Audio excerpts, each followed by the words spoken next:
nama saya Ritya Agustina selaku pengajar kali ini. Saya berasal dari bidang keilmuan Himajen Fakultas Ekonomi dan Bisnis Universitas Tanjung Pura. Nah, kali ini kita akan belajar mengenai distribusi frekuensi atau yang biasa disebut dalam bahasa Inggris yaitu frekuensi distribution.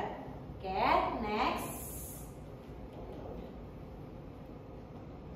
Nah, jadi pengertian dari distribusi frekuensi adalah suatu bentuk penyusunan yang teratur mengenai suatu rangkaian data yang menggolongkan besar kecilnya angka-angka yang bervariasi ke dalam kelas-kelas interval tertentu apabila dia menggunakan data berkelompok.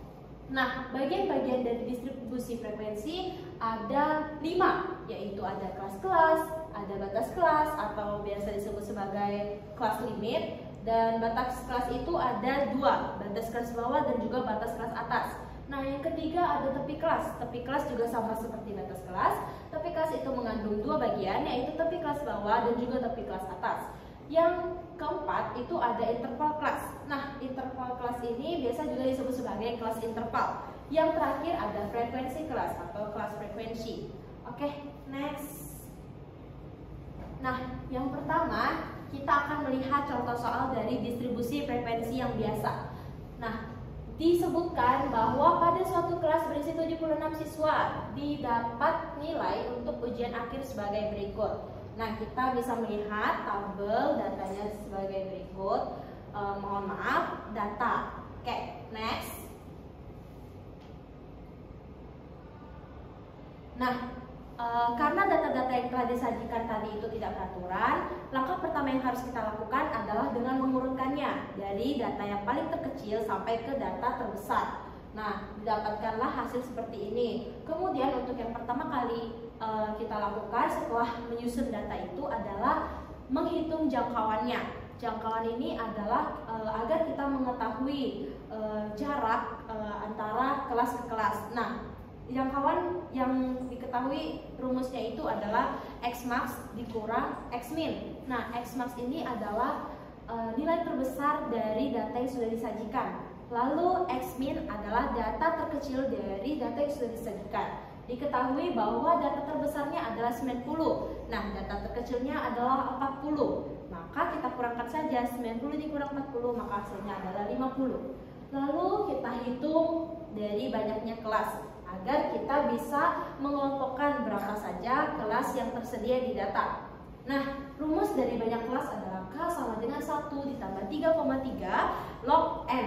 N ini adalah seberapa banyak data yang telah dikumpulkan. Nah, telah disebutkan pada soal tadi bahwa terdapat 76 siswa yang didapatkan untuk mendapatkan data ini.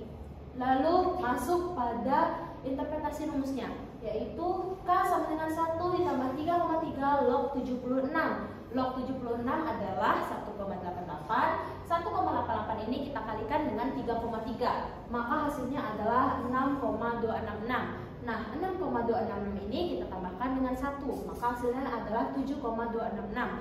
Nah, pada statistik angka-angka yang berkoma ini akan kita bulatkan menjadi lebih besar. Kenapa? Karena dalam statistik itu setiap pembulatan harus dikeataskan, harus dibesarkan, karena nantinya nilai tersebut tidak akan relevan atau tidak akan sesuai dengan data yang kita inginkan. Maka karena hasil dari kata tadi adalah 7,266, di sini dapat dibulatkan menjadi 8. Nah, setelah melakukan step-step tadi, kita masuk kepada panjang kelas. Panjang kelas ini biasa disebut sebagai range. Nah, rumus dari panjang kelas adalah P sama dengan jangkauan dibagi dengan banyak kelas. Nah, seperti yang telah kita hitung tadi, jangkauannya telah kita ketahui yaitu sebesar 50. Lalu banyak kelas telah kita hitung juga sebesar 8. Maka 50 dibagi 8 hasilnya adalah 6,25. Kita bulatkan ke atas menjadi 7. Next.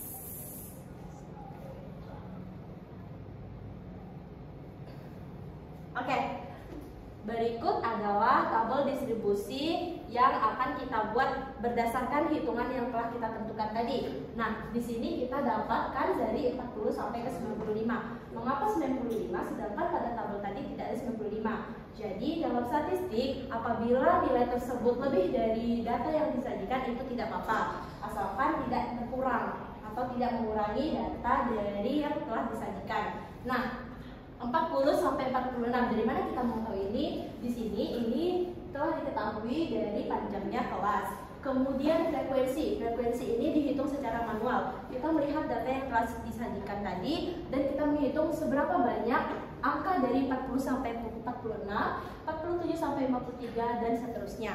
Oke, next.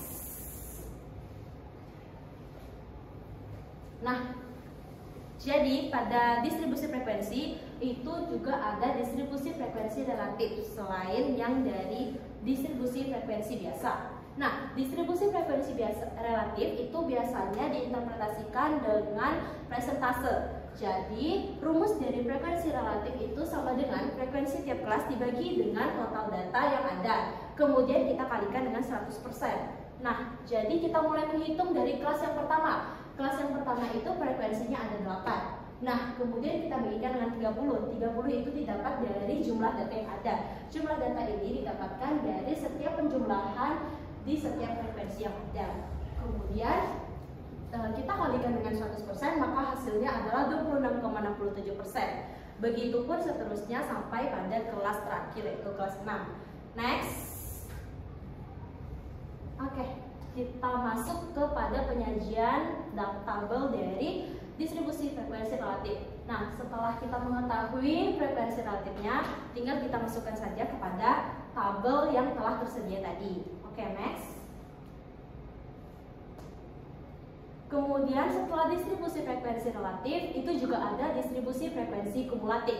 Nah, frekuensi kumulatif itu ada dua interpretasi. Jadi yang pertama, frekuensi kumulatif kurang dari FK kurang dari sama dengan dibagi jumlahan semua frekuensi yang kurang dari atau sama dengan nilai tepi atas kelas.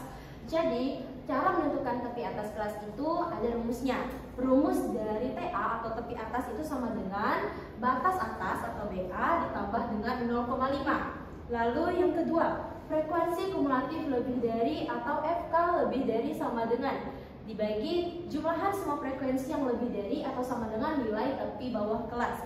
Nah, cara menentukan tepi bawah kelas itu juga sama dengan tepi atas kelas. Jadi ada rumus dari tepi bawah. Nah, rumus dari tepi bawah itu sama dengan batas bawah atau BB dikurang dengan 0,5. Oke, next. Oke, jadi kita masuk kepada rumus dari tepi atas atau TA. TA dari setiap data yang ada. Jadi kita masuk kepada data pada kelas pertama. 155 ditambah dengan 0,5. Jadi kita ketahui bahwa batas atas dari kelas pertama itu adalah 155. 155 ini kita tambahkan dengan 0,5 sesuai dengan rumus. Maka hasilnya adalah 155,5. Begitupun dengan kelas-kelas yang akan kita hitung nantinya. Oke, next. Next. Nah, kita masuk kepada tepi bawah. Jadi, tepi bawah itu bedanya dengan tepi atas. Kalau tepi atas itu dijumlahkan, tapi kalau di tepi bawah itu kita kurangkan. Jadi, tepi bawah itu kita tentukan dulu di mana letak batas bawahnya. Nah, batas bawah pada kelas pertama itu adalah 152. Jadi 152 kita kurangkan dengan 0,5 sesuai dengan rumus, maka mendapatkan hasil sebesar 151,5. Begitupun dengan kelas-kelas yang akan kita hitung selanjutnya. Oke. Mungkin sekian itu saja yang dapat saya sampaikan untuk saat ini. Sampai bertemu di video selanjutnya. See you.